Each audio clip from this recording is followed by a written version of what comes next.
انہوں نے set adjustment کے حوالے سے بھی ان کی بات ہوئی, مذہبی جماعتیں بھی ہیں اس میں اور باپ پارٹی بھی ہے جس پہ بلاول نے تنقید کی.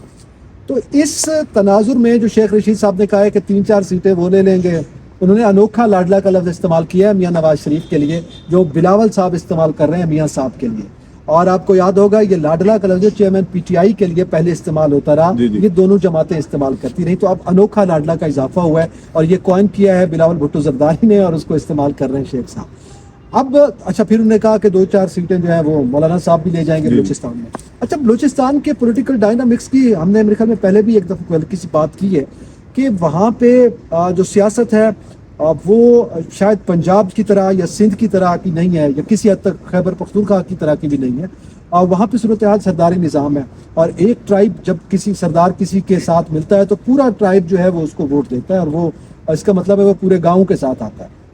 تو سرداروں کا وہاں پہ جو سلسلہ ہے جو سردار جس کے ساتھ مل گیا اس کو اس کا فائدہ ہوتا ہے, تو اسی بنیاد پر شیخ صاحب یہ بات کر رہے ہیں. اچھا اس میں انہوں نے یہ تو ایک تجزیہ دے دیا نا انہوں نے اپنا, لیکن انہوں نے کہا کہ زرداری صاحب جو ہے وہ اپنے پتے چھاتی سے لگا کے رکھتے ہیں اور وہ آخر میں اپنے پتا. تو یہ سوال بڑا اہم ہے کہ کیا شیخ صاحب کے پاس ایسی کوئی انفارمیشن ہے یا انہوں نے لائٹر نوٹ پہ بات کی ہے. لیکن ریکارڈ میں ہم یہ دیکھتے ہیں کہ زرداری صاحب جو ہیں وہ آخر میں پتہ کھولتے ہیں اور وہ پتہ ایسا ہوتا ہے جو گیم بدل دیتا ہے. اور بلوچستان کے حوالے سے 30 لوگ بھی مل گئے, سیٹ ایڈجسٹمنٹ بھی نون لیگ کی ہو گئی, مگر اس کے باوجود بھی شیخ صاحب کا یہ کہنا کہ زرداری صاحب نے جو پتہ چھپا رکھا ہے اور وہ آخر میں گیم بدل سکتا ہے. لیکن ابھی تک جو باپ والا پتہ ہے نا جو بلوچستان میں چلتا ہے جو 2018 میں بھی چلا, وہ بہرحال فی الحال میاں صاحب کے پاس. اچھا زاہد صاحب, آج بلاول بھٹو صاحب نے پھر ایک جلسے میں خطاب کیا اور ان کا یہ کہنا تھا کہ بزرگ سیاستدان جو ہیں جو 70 سال کے ہو گئے ہیں ان کو سیاست سے پیچھے چلے جانا چاہیے اور نوجوان قیادت کو آگے آنا چاہیے. اس کے ساتھ انہوں نے ایک اہم بات کی کہ جن کو پہلے 3 باریاں دے چکے ہیں ان کو چوتھی باری نہ دیں یا کسی کو دوسری باری نہ دیں, مجھے ایک باری دی جائے یا نئے بندے کو ایک باری دی جائے. تو یہ وہ عوام سے ہی مخاطب تھے یا یہ کسی اور حلقے کے لیے پیغام تھا؟ یہ اب آپ شرارتیں کر رہے ہیں بلاول صاحب کے حوالے سے. حسین صاحب بات یہ ہے کہ وہ بھی ویسے شرارتی کر رہے ہیں. جی بلاول بھٹو زرداری صاحب نے کہا کہ دوسری بار کے اور چوتھی بار کا وزیر اعظم بننے سے بہتر ہے کہ مجھے پہلی بار والے کو موقع دیں. اچھا یہ بڑی انٹرسٹنگ سچویشن ہے. مطلب وہ ایک ایسی پارٹی سے بلانگ کرتے ہیں جن دونوں پارٹی یعنی نون لیگ اور پیپلز پارٹی پر یہ الزام ہے کہ یہ باریاں لیتے رہے اور ان کا وزیر اعظم آتا رہے یا ان کا وزیر اعظم آتا رہے. 2 پارٹی سسٹم کو پی ٹی آئی نے آ کر توڑا تھا 2018 کے انتخابات کے بعد. اب ظاہر ہے ان دونوں جماعتوں کے حوالے سے ہے کہ یہ ریسنٹلی انہوں نے اتحادی حکومت کا یہ حصہ رہے. اب بلاول صاحب نے جس انداز میں اس کو نیریٹو بنا رہے ہیں کہ اب یعنی بلاول اپنا فیس سامنے رکھ کر اس تاثر کو ختم کر رہے ہیں کہ یہ دونوں باریاں لیتے رہے اور یہ بھی وزیر اعظم بنتے رہے. حالانکہ ان کی پارٹی سے بھی وزیر اعظم بنے ہیں اور میاں صاحب بھی وزیر اعظم بنتے رہے, لیکن انہوں نے دوسری بار کا وزیر اعظم اشارہ دیا چیئرمین پی ٹی آئی کا کہ اس کو آپ دوسری بار بنائیں, اور چوتھی بار کا میاں نواز شریف کی جانب اشارہ دیا اور خود کو سامنے رکھا ہے اور پارٹی کے فرنٹ پر آ کر انہوں نے کہا میں پہلی دفعہ آ رہا ہوں. ایک اور دوسرا انہوں نے نوجوان والا جو معاملہ انہوں نے کہا 70 سال کے اور 80 سال کے بابوں سے بہتر ہے میں نوجوان ہوں.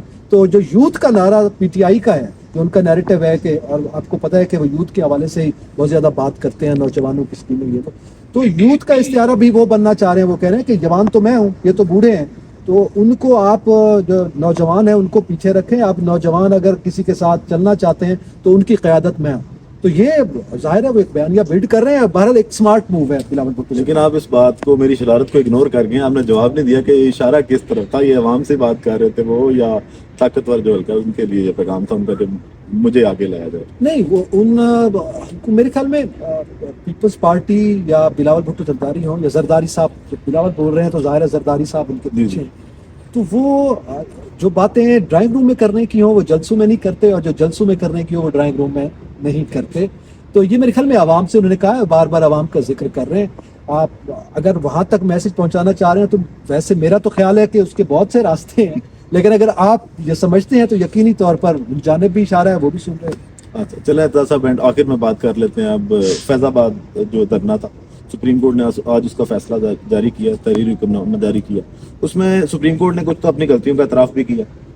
پھر انہوں نے کہا کہ جو فیض آباد دھرنے میں کیس جو آیا تھا اس پہ جو فیصلہ آیا اس پہ عمل درآمد نہیں کروایا کسی بھی حکومت نے, جس کی وجہ سے آگے جا کے 9 مئی کا واقعہ جو ہے اس نے جنم لیا. ٹھیک ہے. اور آپ کیسے دیکھتے ہیں اس فیصلے کو جو سپریم کورٹ نے فیض آباد کے بارے سے فیصلہ دیکھیں سپریم کورٹ کا فیصلہ اچھا فیصلہ اور یہ بہت پہلے ہو جانا چاہیے تھا. آج جو اس فیصلے کے حوالے سے جو جس میں کہا گیا اس میں ایک تو ظاہر ہے اس وقت میرے خیال میں ثاقب نثار صاحب جی، کی طرف جسٹس جس کے حوالے سے اس میں کہا گیا کہ کمزوریاں تھیں اس فیصلے میں. اس میں اہم بات جو کی گئی وہ یہی کہی گئی ہے کہ اگر فیض آباد دھرنا کیس کے حوالے سے ان کے ملزمان کو نشاندہی بھی کی جاتی اور سزا بھی مل جاتی تو سانحہ 9 مئی رونما نہ ہوتا. تو یقینی طور پر یہ جو فیصلہ ہے اس کے ابھی فوری طور پر تو مجھے کوئی ظاہری طور پر کوئی اثرات نہیں ہے. ظاہر ایک فیصلہ آیا اور پھر نظر ثانی کی اپیل ہے وہ بھی خارج ہو گئی, انہوں نے واپس لے لی تھی. اس میں جو ریمارکس آئے ہیں, جو مکالمہ ہوا ہے اور یہ فیصلہ آیا ہے, اس کا امپیکٹ بڑا لانگ ٹرم ہے جو تاریخی طور پر ہمیشہ دیکھا جائے گا. اور میرے خیال میں اس فیصلے کو پڑھا جائے گا. تو ہماری تاریخ میں بہت سے ایسے فیصلے ہیں جن کو بڑی امپورٹنس ملتی ہے, تو یہ فیصلہ ان میں سے کسی حد تک جو ہے اپنا رول پلے کر سکتا ہے. لیکن اس میں جو کہا گیا, یعنی مکالمہ پہلے اترا شیخ رشید صاحب جب گئے تو اس میں بھی انہوں نے کہا کہ آپ یہ بتائیں کہ آپ کو کس نے کہا تھا, یہ ریمارکس میں سامنے آیا, چیف جسٹس صاحب نے پوچھا کہ آپ جو ہے یہ نظر ثانی کے حوالے سے پھر اپیل دائر کر دیں, اب آپ واپس لے لیں. تو انہوں نے کہا جی مجھے کسی نے نہیں کہا. انہوں نے کہا سچ سب کو پتہ ہے مگر کوئی بولتا نہیں ہے. تو یہ بڑے بولڈ ریمارکس تھے. اور اس کے جو ظاہر ہے آپ کنیکشنز کی بات کر لیں, اس وقت دھرنا کیسے ہوا, اس وقت بڑی اوپنلی باتیں ہو رہی تھی. تو چیف جسٹس صاحب نے وہی بات جو ہے مکالمے بھی کی ہے اور فیصلے میں بھی وہی بات سامنے آئی ہے. لیکن اس میں ایک بڑی اچھی بات ہوئی, ہمارے ہاں یہ جو مقدس گائے کہا جاتا ہے کہ بہت سی جگہ مطلب آپ کورٹ کے حوالے سے آپ فیصلہ آ گیا, آپ کوئی بات کریں گے تو ظاہر ہے پھر توہین عدالت بھی لگ جاتی ہے اور ہمارے بڑے بڑے ناموں نے وہ بھگتی بھی ہے. لیکن خود کورٹ نے جب ایک غلطی کا اعتراف کیا ہے کہ وہ فیصلہ غلط تھا اور ہم اس چیز کو مانتے ہیں, تو میرے خیال میں ایک اچھی روایت ہے. کورٹس کو بڑا دل کرنا چاہیے کہ اگر کبھی کوئی کمزور فیصلہ دے دیا ہے تو اس کو اعتراف بھی کرنا چاہیے اور پھر قوم سے معافی مانگنی چاہیے. بہت شکریہ اعزاز صاحب. اور ویڈیو کا اختتام اسی دعا کے ساتھ کہ اللہ تعالیٰ پاکستان پر اپنی لاکھوں کروڑوں رحمتیں نازل کرے اور 25 کروڑ عوام کی مشکلات میں کمی کرے. پاکستان زندہ باد.